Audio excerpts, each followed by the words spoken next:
છીએ બાળ તો ખરા જ ને. શ્રોતામાં 3 પ્રકારના જીવો કયા છે: બાળ, મધ્યમ અને પ્રાજ્ઞ. આવા જીવો હોય તો આવી દેશના આપવી, આવા જીવો હોય તો આવી દેશના આપવી. તેમ કક્ષા પ્રમાણે દેશના અપાય. તમે મારી પાસે સર્ટિફાય પ્રમાણિત કરાવવા માંગો છો, પણ મોટે ભાગે જીવો બાળપણ છે કે નહીં તે સવાલ છે. બાહ્ય દ્રષ્ટિના ઉત્કટ સદાચાર સદ્ગુણો જેને પ્રિય હોય તેને બાળ જીવ કહેવાય. તે સદ્ગુણ અને સદાચારની ઈચ્છાથી જ અહીંયા આવતો હોય. કોઈ મહાત્મા અઠ્ઠાઈના પારણે અઠ્ઠાઈ કરે છે, ધોમ ધકતા તાપમાં ઉગ્ર વિહાર કરે છે, ગોચરીએ પણ તેવા ટાઈમે જાય છે કે કપડાં મેળા ઘેલા રાખે છે.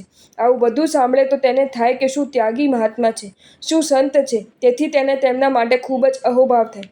તેમ કોઈ શ્રાવક 6 વીઘઈનો જીવનમાં ત્યાગ કર્યો છે, કોઈ આટલું તપ કરે છે, કરોડોનું દાન કરે છે, તો તેને સાંભળીને તેના માટે સદ્ભાવ, અહોભાવ, ઉલ્લાસ થાય, માટે બહુમાન કરે અને એને એમ થાય કે હું ક્યારે આવું કરું. હવે જે જીવન આવું થાય તે બાળ જીવની કક્ષામાં છે, જ્યારે અત્યારે ઘણાને તો બાળ બનાવવા પડે તેમ છે. આ ગણેશજીનું બન્યું તેમાં કેટલા લેવાઈ ગયા. ખાલી ચમત્કારની અસર પડે તે બાળ જીવમાં પણ નથી. તમે કઈ કક્ષામાં છો તે જાણવા તમારા મન પર શાનો પ્રભાવ પડે છે તે જોવાનું. વૈભવ, સત્તા, ચમત્કાર, રીતિ સિદ્ધિનો પ્રભાવ પડે છે કે સદાચાર અને સદ્ગુણીનો પ્રભાવ પડે છે?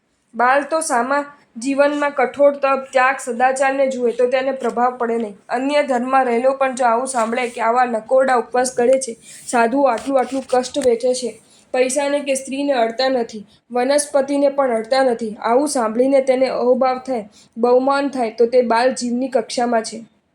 લાયક છીએ માટે જ સાંભળવા આવીએ છીએ ને. સાંભળવા આવો છો તેટલા માત્રથી લાયક શ્રોતા તરીકેની લાયકાત કેળવીને આવ્યા છો કે પછી એમને એમ ઘૂસી ગયા છો?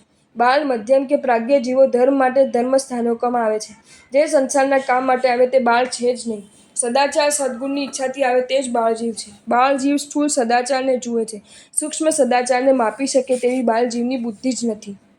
જો તમને આ વિડીયો ગમ્યો હોય તો આ વિડીયોને લાઇક કરો અને શેર કરો, અને આવા જ નવા વિડીયો જોવા માટે જૈન ફેક્ટ્સ એન્ડ સ્ટોરીઝની ચેનલને સબસ્ક્રાઈબ કરો. ધન્યવાદ.